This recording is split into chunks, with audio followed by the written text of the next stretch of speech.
Hello everyone. I hope all of you are very excited. Yesterday GATE 2023 result has came out. और हमारे बहुत सारे student हैं जो ये जानना चाहते हैं कि जो रैंकर्स हमारे आईएएस मास्टर से जितने भी निकलते हैं आखिर उनका पर्सनल ओपिनियन क्या है, उनकी जर्नी कैसी रही है, टेस्ट सीरीज कैसे दिया उन्होंने, रिवीजन कैसे किया उन्होंने, और इन सब के लिए let us welcome one of our classroom student who got all India rank 10. That is Vinod. Hello Vinod, many congratulations to you. I hope you are very happy. जी sir, thank you sir. Okay, so पहले ये बताओ कल तुम्हें result जब पता चला, then how what was your feeling? Sir बहुत बढ़िया लग रहा था. एक्चुअली इतना एक्सपेक्ट नहीं किया था. जैसे पेपर था तो उसके बाद में जैसे कोचिंग से जो रैंक प्रिडिक्ट कर रहे थे वो इतना अच्छा नहीं बता रहे थे. वो 100 एंड लगभग 100 के आसपास बता रहे थे. जब फाइनल रिजल्ट देखा तो काफी अच्छा लगा. तो मतलब काफी खुश हो गए.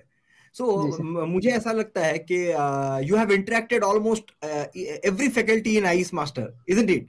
तो ज्यादा अच्छा रहेगा if you will tell about your journey in IAS Master, और maybe during the preparation what was your journey. जी सर. सर मैंने first of all thanks for providing me this opportunity to share my journey with so many students. So sir मैंने अपना BTech complete किया. उसके बाद में मैंने IAS master में ऑफलाइन बैच में मैंने ज्वाइन कर लिया था.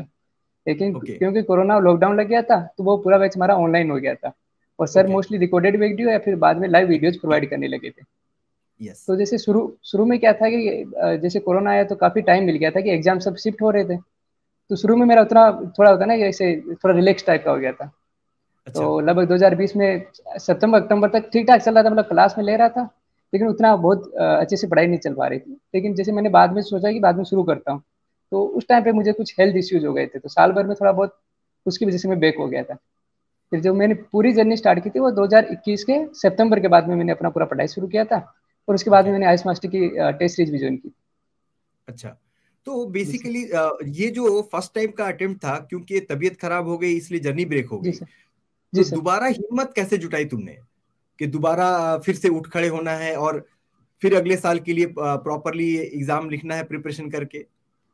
जी सर, जब हुआ था लगभग 2021 के जुलाई के आसपास में, जब मैंने वापस करने सोच रहा था तो मैंने अपने फ्रेंड सर्कल में लोगों से बात की. अब उन्होंने ऑलरेडी वो ईएस में या गेट में अच्छी रैंक ला चुके थे.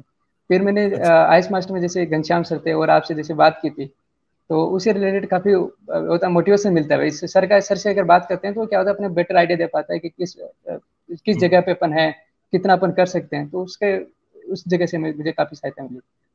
ओके, अच्छा, इस पूरे जर्नी में जो सबसे इम्पोर्टेंट बात है कि ये अलग अलग स्टेजेस में प्रिपरेशन करते हैं बच्चे, जैसे ऑनलाइन क्लास करना या ऑफलाइन क्लास करना, फिर बाद में टेस्ट सीरीज का लिखना.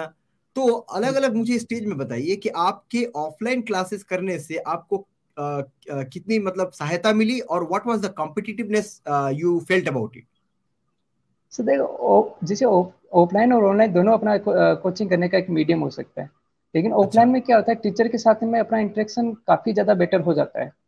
अब क्या होता है कि जैसे अपन क्लासरूम के बाद में टीचर सर से डायरेक्टली अपन मिल भी सकते हैं. जैसे कहीं पे अगर मैंने कोई स्ट्रेटजी बनाया या जो मैं प्रिपरेशन कर रहा हूँ, तो उसमें हो सकता है कि मैं कहीं पे लेग कर रहा हूँ या मेरा जो मैंने शेड्यूल बनाया उसके हिसाब से मेरा प्रिपरेशन नहीं चल रहा है, या मैं टेस्ट सीरीज दे रहा हूँ उसमें मेरा रैंक कम या ज़्यादा जो भी हो रहा है. तो उस केस में क्या होता है कि अगर अपन ऑनलाइन कर रहे हैं तो सर से मोबाइल पे बात होती है, वो भी बहुत उतना फिजिबली पॉसिबल नहीं हो पाता. अगर अपन कोचिंग कर रहे हैं ऑफलाइन तो आराम से सर से जैसे जैसे क्लास हुआ उसके बाद में सर से टाइम लेके अपन उनसे बात कर सकते हैं. बेसिकली अभी क्या है, बहुत सारा विनोद हमने देखा है कि बच्चे प्रिपरेशन करते हैं, बट तुम्हारे साथ एक बेनिफिट क्या है, ऑफलाइन का भी एक्सपीरियंस रहा, टेस्ट सीरीज भी लिए, तो ये जो इतना एक्सपीरियंस रहा उसमें जो कॉम्पिटिटिवनेस रहता है ऑफलाइन का, उसके बारे में क्या कहना है? सर देखिए, ऑफलाइन और ऑनलाइन दोनों अपना क्लास लेने का मीडियम हो सकता है. अब ऑफलाइन में कुछ अपने अलग से बेनिफिट मिलता है. एक तो एनवायरनमेंट, कि भाई क्लास में अपन क्या होता है कि क्लास में सारे बच्चे एक साथ होते हैं, तो अपने को वो एनवायरनमेंट भी मिलता है, बच्चों के साथ भी डिस्कस कर सकते हैं. तो अपने को यह भी पता चलता जाता है कि अपनी प्रिपरेशन टू द पॉइंट है या नहीं है, कि कहीं पे ले करें कि नहीं करें, पहला पॉइंट है. तो दूसरा क्या कर सकते हैं कि जैसे अपन टीचर ने जैसे आईएएस मास्टर में था तो फैकल्टीज ने क्लास ली, और उनके बाद में फैकल्टी से अपन टाइम मांग सकते हैं कि मुझे कुछ डिस्कस करना है, मुझे जो डाउट पूछना है या मेरी जो प्रिपरेशन में जो मुझे जो दिक्कत आ रही है उससे रिलेटेड मुझे डिस्कशन करना है सबसे, तो वो भी पॉसिबल होता है, वो फेस टू फेस पॉसिबल है। तो उससे अपने को क्या होता है, जैसे टीचर से बात किया तो उससे अपने मोटिवेशन ज़्यादा अच्छा मिलता है, और अपना वो मोटिवेशन मिलता है कि हम और अच्छा करें उसमें। ओके, बेसिकली मतलब कहना है कि जो हम बाद में डाउट सॉल्विंग करते हैं उस समय जो तुम लोगों का सवाल रहता है, उसी में जो तुम लोग जनरल सवाल देते रहते हो, जी सर। है ना। बहुत सारे ऐसे आते हैं, हमेशा बच्चे आते हैं, ये सच है कि अगर हम 60% सवाल सॉल्व करते हैं आफ्टर क्लास डाउट सॉल्विंग का, तो 40% हमारे पास में जनरल क्वेरीज रहती है कि मैंने जी ये पढ़ाई कर ली है और मेरा इसमें लैगिंग हो रहा है सर, तो कुछ गाइड कर दीजिए, मैं यहाँ फंस रहा हूँ या मैं यहाँ परेशान हूँ। तो ऑब्वियसली जनरल सवाल रहते हैं। ये इंटरेक्शन तो ऑफलाइन में बहुत पॉसिबल होता है। हाँ, और अच्छा, उसमें क्या होता है सर से। हाँ, जी प्रिपरेशन के दौरान था, उसमें सब्जेक्ट्स जितने भी चूज किए थे, क्योंकि अब ईएस और गेट दोनों था, तो जी सर। पहला सवाल ये रहेगा कि ईएस और गेट में गोल बेसिक किस चीज का था? मेरा बेसिकली गोल ईएस का ही था। अच्छा, तो ईएस का जी अगर सर। बेसिक गोल था, तो गेट में रैंक अच्छा आने के लिए कुछ क्या अलग से प्रिपरेशन करना पड़ा था? लास्ट मोमेंट पे कुछ स्ट्रेटेजी अलग से नहीं अपनानी पड़ी थी, या फिर एज यूजुअल? जी सर, जब मैं जैसे 2021 के जुलाई के बाद में लगभग मैंने तैयारी सही से स्टार्ट किया था, तो मैं ठीक ठाक कर रहा था। फिर 21 के नवंबर के आसपास में मुझे डेंगू हो गया था वापस। तो उसमें मेरा टाइम थोड़ा खराब हुआ, उसमें मैं ईएससी का पूरा उस फ्लो में नहीं चल पा रहा था। तब मुझे लगा कि अभी जैसे 2 साल मुझे हो चुका था कॉलेज पास आउट किए हुए, तो मुझे लगा अभी जॉब की तरफ जाना चाहिए। तो मैंने अपना स्विच कर लिया था। फिर मैंने आईएएस मास्टर में गेट की टेस्ट सीरीज लगाई, और गेट के जितने प्रीवियस क्वेश्चन है वो किए थे। तो गेट की जब मैंने आईएएस मास्टर की टेस्ट सीरीज लगाई, तो उसमें लगभग लगभग जितने भी प्रीवियस ईयर के कॉन्सेप्ट और जो कुछ नए कॉन्सेप्ट बन सकते हैं अच्छे से, तो वो सारे उसमें थे। तो मुझे टेस्ट सीरीज से काफी ज्यादा हेल्प मिल रहा था अच्छा, आईएएस मास्टर मतलब की टेस्ट सीरीज। बेसिकली गेट के लिए अलग से कुछ प्रिपरेशन नहीं किया, ज्यादातर हाँ। टेस्ट सीरीज और पीवाईक्यू पर ही निर्भर रहे? हाँ, जैसे मैंने नोट्स तो ईएससी का गेट से ज्यादा ही ओके। होता है, लगभग सारा चीजें कवर हो जाता है। अब उसमें क्या होता है, अपने को टाइप ऑफ क्वेश्चन थोड़ा सा प्रैक्टिस करना पड़ता है जो न्यूमेरिकल होता है। अच्छा, तो वो सारा मैंने टेस्ट सीरीज से कर लिया था। क्योंकि बच्चे बहुत लास्ट स्टेज में जाके परेशान हो जाते हैं और वो चूज नहीं कर पाते हैं, और उनके लिए बहुत जी जरूरी है समझना कि ईएस का सबसेट ही गेट है। जी सर। ईएस का खुद का सिलेबस अपने आप में बड़ा है। तो अगर कोई हाँ। ईएस के प्रिपरेशन को कर रहा है, तो सिर्फ the different type of question only they need to attempt for the GATE. और ये आई थिंक ये बहुत सही स्ट्रेटेजी थी तुम्हारी। जी सर। अच्छा, नेक्स्ट हमारा मेरा ये सवाल है कि कई बार के लिए ऐसा होता है कि अब गेट के प्रिपरेशन, ईएस के प्रिपरेशन में भी, चाहे गेट के प्रिपरेशन में, लगभग बच्चे क्या करते हैं, सब्जेक्ट्स को सेग्रीगेट करते हैं। तो जी सर। प्रायोरिटी वाइज या वेटेज वाइज कुछ ऐसा बना रखे थे क्या सब्जेक्ट्स को? और फिर जी कैसे सर। कैसे था ये? जी सर, जब मैंने बताया, जब मेरे पास में, जब मैंने दिसंबर के लास्ट लास्ट में शुरू किया था कि मैं गेट को फोकस करूंगा 2022 में। तो फिर मैंने क्या किया कि जो गेट के मोस्ट इंपॉर्टेंट सब्जेक्ट है वो देखे। तो मोस्टली जैसे इन्वायरमेंट हो गया, सोइल हो गया, हाईवे हो गया, तो रेल ट्रांसपोर्टेशन बोल दो, तो उसे लगभग लगभग 13 14 13 14 मार्क्स का रहता था। तो टोटल मिला के लगभग लगभग 50% से ऊपर वो कवर हो जा रहा था। तो पहले मैंने उसी पे फोकस किया कि उसमें एक्यूरेसी भी मेंटेन करना है, और पूरा का पूरा जितना सिलेबस में कर सकता हूँ, जितना पॉसिबल क्वेश्चन है वो सारे कर लेता हूँ। तो उसके लिए मैंने पहले उसके ऊपर नोट्स अच्छे, जैसे आइस मास्टर के नोट्स थे तो वो अच्छे से पढ़े। फिर पीवाईक्यू लगाया, और फिर मैंने टेस्ट सीरीज जितना था वो आइस मास्टर का लगाया था। अच्छा, तो मैंने और उनको करीब सेग्रीगेट किया था। करीब कितने बार रिवीजन किया होगा तुमने? मेरा नोट, जैसे मैं टेस्ट सीरीज और प्रीवियस ईयर के अलावा मैं कोई क्वेश्चन नहीं लगाता था, तो मेरे ये रहता था नोट्स पढ़े, फिर प्रीवियस ईयर जो भी किया, और फिर टेस्ट सीरीज। तो मैंने नोट्स लगभग 4 से 5 बार कर दिया, वो 5 बार। अच्छा, मतलब अगर नोट्स की बात करें तो 4 से 5 बार, पर बच्चों को मैं जी ये मैसेज देना चाहूंगा कि जो रैंक लेके आते हैं वो 4 से 5 बार अगर उन्होंने नोट्स के बारे में किया है ना, तो बाकी भी रिवीजन के टाइप होते हैं जो कि जी बाकी सर। बच्चे बताते नहीं है। जैसे कि उन्होंने जब शॉर्ट नोट्स बनाया तब भी रिवीजन हुआ, जब वो टेस्ट सीरीज देके आए तो उसका एक अलग रिवीजन हुआ, तो और भी अलग तरीके से रिवीजन होता है बेसिकली।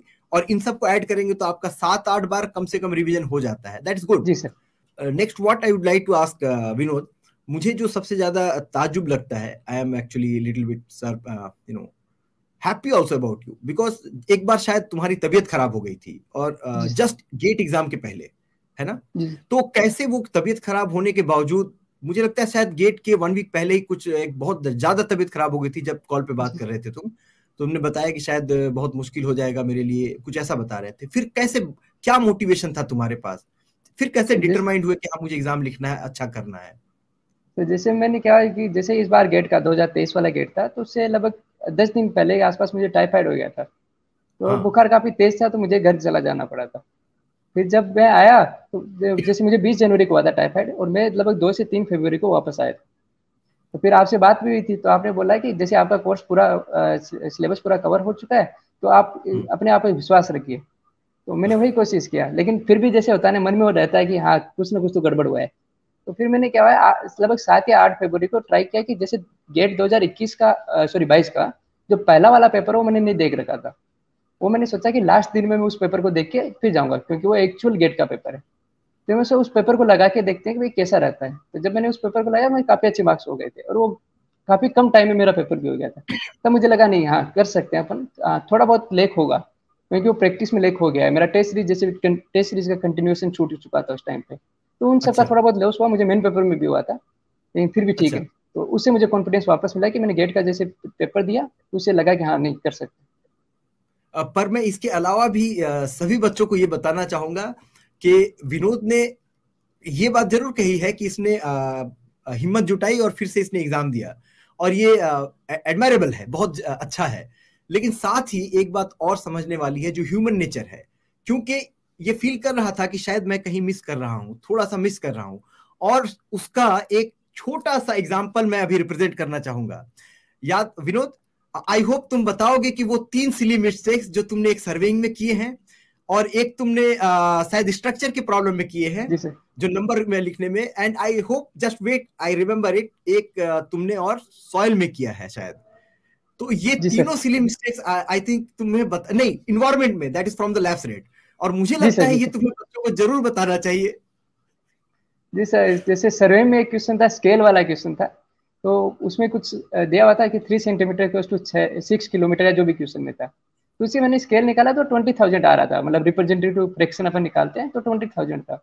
अब क्या था कि पेपर बहुत लेंदी जा रहा था, तो मैं बहुत ज्यादा स्पीड में था, तो मैंने उसको 20,000 की जगह 2 लाख भर दिया था। तो जब फाइनल जब रेस्पॉन्स शीट आया था, तब मैंने देखा कि उसमें मैंने 2 लाख लगा रखा है, तो वहां पे मेरा 1 मार्क्स चला गया था।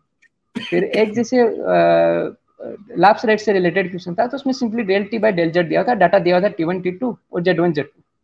तो एकदम सबसे सिंपल क्वेश्चन में वो था, और मैंने आपसे एक बार डिस्कस भी किया था इस क्लास के बाद, में आपसे पूछा था तो वो सुपर एडियाबेटिक और एनवायरनमेंट के उस पर्टिकुलर पोर्शन को he has discussed completely and somehow just he missed it। Sir भाई उसमें क्या था ना, मैं बहुत जल्दी में था, क्योंकि मेरा जो 2 नंबर वाले क्वेश्चन थे तो मैं पूरा फोकस उन्हीं पे था, और पेपर लेंदी जा रहा था, मेरा पूरा उधर ही ध्यान में जा रहा है। सॉइल में भी नहीं, सॉरी स्ट्रक्चर में एक जो मिस्टेक की है, that is also very annoying. Structure का वो क्वेश्चन जैसे काफी अच्छा क्वेश्चन था, मतलब पेपर के हिसाब से वहाँ वो कर पाना, मतलब काफी लंबा क्वेश्चन भी जा रहा था, मतलब अलग मेथड से करते तो लंबा चला जाता। तो वो था स्ट्रक्चर में, जैसे एक पोर्टल फ्रेम है, उस पर 2 ओवरहैंग लगे हुए हैं, उस पर यूडीएल था। तो यूडीएल को जब जो ओवरहैंग को मैंने हटाया, तो वहां पे मोमेंट आ गया WL²/2 का मोमेंट आ गया था। अच्छा, तो उसको मैंने एम मान लिया था। अब मैंने पूरा सोल्व किया, तो तुम अपने पास में जैसे फिक्स एंड पे जो मोमेंट आया वो m/3 हो गया था। अब मैंने इतना तेजी में था कि मैं वो डायरेक्ट 3 डाल दिया था, जबकि आंसर पूछा था WL² की जगह वो WL²/2 को रखा नहीं तुमने, और वो WL² नीचे एक कोफिशिएंट था उसके बारे में पूछ रहा था, and you give the another value, right? जी सर, मैंने 3 डाल दिया था, आंसर 6। अच्छा, बाद में इसको क्या रियलाइज करते हो कि ये सिली मिस्टेक्स को कैसे ठीक किया जा सकता है? सर ठीक इसलिए ऐसा किया जा सकता है, जैसे मैं बता रहा था, मैं जनवरी 20 के आसपास से मेरा प्रैक्टिस छूट गया था 3-4 फरवरी तक टाइफाइड की वजह से। तो वो पहले में क्या है, टेस्ट सीरीज भी कंटिन्यू कर रहा था, तो टेस्ट सीरीज अगर अपन कंटिन्यू करते हैं तो टाइम मैनेजमेंट हो जाता है। अब मेरा क्या होता है, थोड़ा सा वो फ्लो छूटने की वजह से थोड़ा कैलकुलेशन का फ्लो छूट गया, या थोड़ा जो होता है ना दिमाग में उतना अच्छे से फ्लो नहीं बन पाता है, तो वो थोड़ा सा लेक कर रहा था। तो उसकी वजह से अपना दिमाग डाइवर्ट था मेरा, बहुत ऐसा लग रहा था कि कुछ पेपर मेरा पूरा अटेम्प्ट नहीं हो पाएगा, मैं बहुत जल्दी में था। तो ऐसा होता है कि अगर अपन लास्ट के 20 दिन के आसपास में अगर ठीक ठाक पेपर लगा लें, जैसे 4-5 पेपर लगा लिए या कोई टेस्ट सीरीज लगा ली, तब उससे क्या होता है कि अपन इस मिस्टेक को रिड्यूस कर सकते हैं, क्योंकि अपना टाइम मैनेजमेंट अच्छा हो जाता है उस टाइम। बहुत बढ़िया। क्योंकि अगर आप जैसे आईएएस मास्टर का थोड़ा सा क्या होता है ना, गेट से हल्का सा ऊपर रखता है, जैसे इस बार जनरल जो ट्रेंड होता है उससे थोड़ा सा ऊपर लेवल डाला हुआ था। तो आईएएस मास्टर का अगर कोई पेपर करता है तो टाइम मैनेजमेंट अच्छे से कर सकता था इस बार पेपर में। ओके, अच्छा एक और सवाल है, मुझे लगता है गेट का एग्जाम जस्ट 1 वीक पहले था ईएस के, और you were actually aiming for the E S, तो एक बार भी ऐसा नहीं लगा कि यार गेट छोड़ देते हैं, जो मेन गोल है उस पर कंसंट्रेट करते हैं? जैसे मेरी थोड़ी स्ट्रेंथ था, मेरा जैसे न्यूमेरिकल पोर्शन मेरा स्ट्रेंथ था, तो मुझे लगा कि ठीक है, जैसे न्यूमेरिकल इसका हमारा अच्छा स्ट्रेंथ था। और बहुत ज़्यादा मैंने इसके लिए, जैसे पहले 2021 में जब 22 में दिया था पेपर, उसमें मैंने अच्छा PYQ प्रीवियस ईयर वाले क्वेश्चन कर लिए थे। तो इस बार मेरा यह था कि एक बार बस वो वो फ्लो बनने लगे, क्वेश्चंस का वो फ्लो बनने लगे, तो मैंने टेस्ट सीरीज लगा रखा था, कंटिन्यू दे ही रहा था, जैसे गेट का और ESC का दोनों का टेस्ट सीरीज दे रहा था। तो बाद में जब बीमार हुआ तब उसका छोड़ दिया था, लेकिन उसके बाद फिर मैं वापस आया था, 6 तारीख को आया था, तो 6 दिन बचे थे। तो मैंने सोचा कि ठीक है, तो जैसे 6 दिन में केवल टेक्निकल पढ़ लेता हूँ, और फिर जो 1 वीक मिलेगा उसमें GS देखूंगा ES का। तो ये मेरा मेन स्ट्रेटजी था। एक बात और, तुमने पिछले साल भी दिया था एग्जाम, तो गेट जी पिछले सर। साल वाले और इस बार वाले पेपर में क्या लगता है, इस बार वाले और पिछले में डिफरेंस क्या है? सर जो मेन डिफरेंस था वो मैथ का काफ़ी डिफरेंस था। जैसे मैथ वाले पेपर, मैथ वाले क्वेश्चन इस बार काफ़ी लेंदी थे, और एप्टीट्यूड भी अच्छा था पिछली बार से। अच्छा, एप्टीट्यूड थोड़ा अलग टाइप का था, और मैथ तो काफ़ी टफ थी। जो सेकंड पेपर था मेरा, उसमें मैथ टफ थी। और दूसरा क्या था कि जैसे कुछ क्वेश्चन सोइल वगैरह में भी थे, वो सिंपली स्ट्रेट फॉरवर्ड नहीं थे। जैसे क्या था कि जहाँ पे अपन अजम्पशंस मानते हैं, वहाँ पे थोड़ा सा चेंज करके क्वेश्चन को फ्रेम किया गया था। मतलब अगर अपने को ओके, थोड़ा सा उसके पीछे की थ्योरी पता है, तो उस क्वेश्चन को अपन अटेम्प्ट कर पाएंगे। नहीं चांस है कि ओके, अपन उस क्वेश्चन में मिस्टेक कर दें। ओके। जी सर। लेकिन इससे मुझे लगता है कुछ ज्यादा फर्क वैसा नहीं पड़ता है, क्योंकि पेपर जब आसान होता है तो सारे बच्चों का एक मार्क्स का जो पूरा सेटअप है वो ऊपर चला जाता है। क्वेश्चन अगर थोड़ा टफ होता है या थोड़ा मॉडरेट होता है तो थोड़ा सेटअप सबका नीचे आ जाता है, दैट्स ऑल। क्या कह रहे हैं इस बारे में? सबका सर, ये इस बात पर डिपेंड करता है ना किस अमाउंट से नीचे आता है। तो अगर जैसे आपका पढ़ने का तरीका है, जैसे आपने कुछ डेरिवेशन पे फोकस किया या अजम्पशंस पे फोकस करके चल रहे, तो हाँ नीचे आएगा। हार्ड हुआ था मेरा, जैसे मेरे किसी का नंबर 10 घटेगा, किसी का 12 घटेगा, तो जो 10 घटा उसकी रैंक अपने आप ऊपर हो जाएगी। जैसे मेरी बात, पिछली बार भी मेरे 77.5 के आसपास मार्क्स थे, और इस बार भी वही मार्क्स है। तो पिछली बार मेरी 251 रैंक थी, और इस बार 10th रैंक है। तो फर्क ओके। पड़ता है इस पर कि कितना नहीं, रिड्यूस करता होता है। ऊपर वाला नंबर है वो नीचे आ जाता है। हाँ। अच्छा, इस एग्जाम की तैयारी करते समय कभी ऐसा डर नहीं लगा कि शायद मैं, एक एम तो लिया है मैंने और अभी ईएस प्रीलिम्स भी already you have qualified, and I जी know that you are preparing for E S mains, और जी तो सर। ऐसा कभी नहीं लगा कि शायद मुझे छोड़ देना चाहिए, या फिर शायद कुछ और प्राइवेट कंपनीज में चले जाऊं या कुछ और काम कर लूं, अपना गोल छोड़ दूं? जी सर। जी सर, लगा था। जब मैंने गेट 2022 का पेपर दिया था, तो मैंने मार्क्स जोड़े थे जैसे आंसर की वगैरह से, तो 71 मार्क्स थे। और ओके, उसमें फिर 1 साल और देना था। 71 मार्क्स में मुझे लगा नहीं मिलेगा कुछ। तो मेरा यह था कि जैसे मुझे टीचिंग में थोड़ा इंटरेस्ट था, तो मैंने सोचा कि जैसे IITs की, जो IITs की कोचिंग होती है, तो वहाँ पे मैं थोड़ा बहुत पढ़ाना शुरू कर सकता। उधर मेरा था। फिर मैंने घनश्याम सर वगैरह से बात की, तब मुझे लगा नहीं, एक थोड़ा टाइम और देना चाहिए। और फिर उसी साल मेरी बिल्कुल, थोड़ा रैंक ठीक हो गया था, नंबर बढ़ गए। बिल्कुल, तो बहुत बढ़िया। होता है, वो तो रहता है।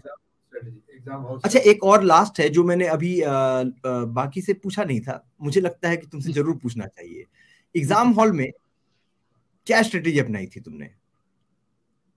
सर जैसे मैंने पहले, मैं जो रूम से स्ट्रेटजी बना के गया था, वो मेरा मेन स्ट्रेटजी था, GS इतना टाइम देना है, एक ने मार्क्स वालों को इतना टाइम देना है, और उसको इतना। तो GS को मैंने, सॉरी, GS को रीजनिंग में, मैंने रीजनिंग में सोचा कि मुझे 20 मिनट में पूरा रीजनिंग खत्म कर देना है। क्योंकि इस बार का रीजनिंग लेंदी आया था, तो मैं जब 7th नंबर क्वेश्चन या 6 नंबर में था, तब मुझे 23 मिनट्स हो गया था।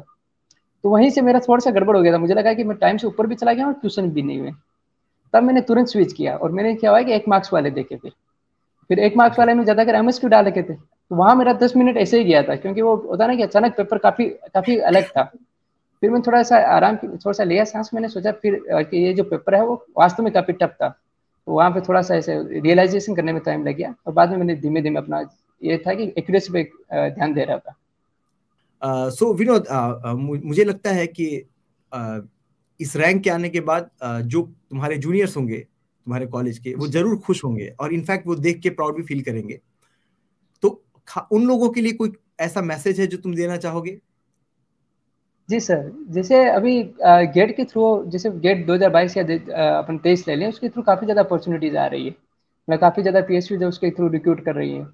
फिर आप ओके, MTech या PhD जो भी करना चाहें, तो उसका भी अपने पास में ऑप्शन रहता है। तो गेट तो अपने पास में बेस्ट ऑप्शन ही है। दूसरी बात ये रहता है कि मोस्टली स्टूडेंट चाहते हैं, जैसे मैं IIT कानपुर से था, तो उनमें ज़्यादातर स्टूडेंट का टारगेट रहता था कि ES वो क्वालिफाई करें। तो ES में, और क्या है ना, ये गेट जो है वो ES का ही एक पूरा सबसेट है। तो केवल बिल्कुल, अपने को लास्ट के थोड़ा टाइम क्या होता है कि न्यूमेरिकल क्वेश्चंस और टेस्ट सीरीज को अगर दे दें, तो अच्छा अचीव हो सकता है। और ये काफी बेटर है। मतलब अपन बोल सकते हैं कि बहुत ज्यादा एफर्ट ईएससी की तैयारी करते हुए बहुत ज्यादा एफर्ट न डालते हुए भी अपन गेट में अच्छी रैंक ला सकते हैं। तो ये अपने लिए लाइफ टाइम पे एक अच्छा अपना एक टाइटल भी दे देगा। तो दूसरा क्या होता है कि अगर अपना ईएस का पेपर थोड़ा बहुत अगर इंटरव्यू में जाके या कहीं जाके थोड़ा बहुत ऊपर नीचे हुआ तो आराम से जॉब भी ले सकते हैं, जैसे पीएसयू में अच्छी जॉब होती है पीएसयू की। तो ये आई थिंक ये बेटर ऑप्शन है काफी। अच्छा, लास्ट एक और सवाल है, वो बड़ा अजीब सा सवाल है जी सर। कि पूरे साल भर या 1.5 साल जो ही तैयारी कर रहे थे, उसमें जो ये ऐसा वाला वक्त आया होगा कि रिलैक्स वाला, सोए हैं, उठने का दिल नहीं कर रहा है, या कहीं आराम कर रहे हैं, या कहीं मजे कर रहे हैं, इंजॉय कर रहे हैं और जाने का दिल नहीं कर रहा, like I am in some party. पर डिमांडिंग तो है, if you are doing going for the preparation, ये डिमांडिंग होता है ना, एक्सेप्टेड। जी सर। तो वो उससे निकलते कैसे थे? मान लो पार्टी में हो या कहीं एंजॉय कर रहे हो और तुमको याद आया कि मुझे तैयारी करना है, तो तुमने उसको कैसे, मतलब अपने आप को वहां से कैसे निकाला? या सो रहे हो और तुमको लगा कि नहीं मेरे पास ये नहीं है, मुझे तो उठना ही होगा, करना ही होगा? हर एक मोमेंट पे कैसे अपने आप को कीप अप करके किया है? सर उसके लिए भी मैंने स्लॉट बना रखा था। जैसे मैं मंडे से लेके फ्राइडे तक मेरा ये रहता था कि मैं मोस्टली टेक्निकल पढ़ूंगा। फिर सैटरडे ओके। को मैं जीएस पढ़ता था और संडे को मेरा चिल डे रहता था। जब भी मैं जुलाई अगस्त में था तो लास्ट के 2 महीने को 2 या 3 महीने छोड़ दिया, उससे पहले ऐसा रहता था कि 5 दिन मैं टेक्निकल पढ़ूंगा वीक में, फिर एक दिन मैं जीएस रखूंगा और एक दिन मेरा चिल डे रहता था। उस दिन में अगर मन हुआ तो कुछ पढ़ लिया, नहीं मूवी देख लिया, कुछ भी कर लिया, तो ऐसा रहता था। बाकी जैसे 5 दिन है तो मैं 6 से 7 घंटे डेली पढ़ना है, उसके ऊपर जितना हो जाएगा ठीक है, मतलब 6 घंटे मिनिमम रखता था मंडे टू मतलब सैटरडे। संडे रिफ्रेश को होने के हाँ लिए प्रॉपर एक स्लॉट रखा हुआ था? जी सर, मैंने संडे को पूरा रखा हुआ था कि हाँ ठीक है कि संडे उसके लिए ही है। बाकी इससे क्या होता है कि अपना थोड़ा माइंड भी ज्यादा एक्टिवली रहता है। भाई अपन 30 दिन की 30 दिन नहीं पढ़ सकते, तो उसके लिए मैंने संडे ये रखा हुआ था। आप जी पता है ये what actually you are trying to say, मैं इसको थोड़ा अलग वे में बताऊंगा सारे बच्चों के लिए जो तैयारी कर रहे हैं। He is trying to say that he was very disciplined, जी though he kept the time for the refreshment. मतलब एक संडे में टाइम रखा कि मुझे यहां रिफ्रेश होना है, मैं इस दिन शायद मूवी देख लूं या कुछ भी करूं, एक पर्टिकुलर टाइम लिमिट पे ही करूंगा, मैंने रखा उसके लिए। बाकी किसी दिन जो मैंने रूटीन बना रखा, he was following that particular path. बच्चों ये सबसे इंपॉर्टेंट मैसेज है। बार बार मुझे बच्चे पूछते हैं ना कि सर कंसिस्टेंसी कैसे मेंटेन करें, कैसे maintain? You are the only person to maintain your consistency, nobody else, isn't it, Vinod? जी सर। That was nice. You are quite disciplined. जी तो सर। मतलब हमने भी देखा है, यू आर एक्चुअली डिसिप्लिन्ड। जी सर। That's all I think. So Vinod, एक और सवाल है कि आखिर इस प्रिपरेशन में कोचिंग का और टेस्ट सीरीज का क्या रोल है, and how they have helped you? जी सर, जैसे अपन तैयारी करना चाहें तो तैयारी हो सकता है कि लोग सेल्फ स्टडी से भी कर सकते हैं। तो अब होता क्या है ना, कोचिंग अपने बहुत सारे एफर्ट्स बचा देता है कि अपने को रिसर्च करके मटेरियल जुटाना पड़े, क्या नोट्स को अरेंज करने पड़े, क्या इंपॉर्टेंट है क्या इंपॉर्टेंट नहीं, वो सब करने में अपनी हेल्प करता है। अब बात आता है कि कोचिंग के बाद में टेस्ट सीरीज कितना इंपॉर्टेंट है। तो मेरे हिसाब से जो कोचिंग है वो अपने पास में एक फाउंडेशन या एक प्लेटफॉर्म तैयार करता है, और टेस्ट सीरीज क्या करता है उसमें अपन बिल्डिंग ब्लॉक्स डाल देते हैं। इसका मतलब क्या हुआ कि जैसे अपन ने जो मोस्ट इंपॉर्टेंट कॉन्सेप्ट थे वो तो नोट्स के थ्रू कवर कर लिए। अब जो कुछ कुछ बचे हुए कॉन्सेप्ट है जो हो सकता है पूछा जा सके या कुछ ट्रिकी क्वेश्चन है, तो उनको अपन टेस्ट सीरीज के थ्रू ही कवर कर पाएंगे। तो उससे क्या होता है कि अपनी न्यूमेरिकल एबिलिटी भी सही होगा, और दूसरा अपन एप्लीकेशन एबिलिटी जो अपन जो पढ़ा है, जो नोट्स में पढ़ा है, उसको अप्लाई भी कर पाएंगे। तो वो टेस्ट सीरीज के थ्रू आता है पूरा। बिल्कुल, वेरी राइट थिंग। इनफैक्ट साथ में मैं एक और बात ऐड करना चाहूंगा बच्चों, टेस्ट सीरीज देना, लेकिन बार बार कहता हूं टेस्ट सीरीज के मार्क्स को देख के डिप्रेस मत होना। You have to improvise yourself, वो अपने जी इम्प्रोवाइजेशन सर। के लिए है, उसमें वहां कंपटीशन नहीं करना है, इजंट इट? जी सर। ओके। टेस्ट सीरीज का लेवल थोड़ा अच्छा रहता है, रखा जाता है, ताकि अगर वर्स्ट कंडीशन हो, जैसे क्या होता है ना एग्जाम में भी अपना प्रेशर रहेगा, तो एग्जाम प्रेशर में थोड़ी गलतियां होने के चांस होता है, और थोड़ा सा हो सकता है कि अभी एग्जाम टफ हो जाए, तो उसके लिए टेस्ट सीरीज का लेवल थोड़ा ऊपर रखा ही जाता है इस मास्टर के द्वारा। Thank you very much Vinod, बहुत ही अच्छा लगा, और थैंक यू मुझे सर। लगता है कि बच्चों को भी बहुत ही अच्छे मैसेजेस दिए हैं तुमने, और उनको इस जर्नी जी में जो भी बच्चे प्रिपरेशन करना चाहेंगे उनको बहुत मदद मिलेगी, क्योंकि इतने जो डिटेल में बताया है तुमने एक एक बातों को, they will be very much happy and they will get benefit from it also. पूरे जी आईएएस सर। मास्टर की तरफ से, from all the faculty, from all the support staff, from all admin, पूरे आईएएस मास्टर फैकल्टी और family की तरफ से मैं फिर से तुम्हें कांग्रेचुलेशन कहता हूं। Then we all best wishes for all next upcoming career for engineering services. That is your goal, right? That's all. Thank you, जी Vinod. Sir. Thank you very much. Thank you sir.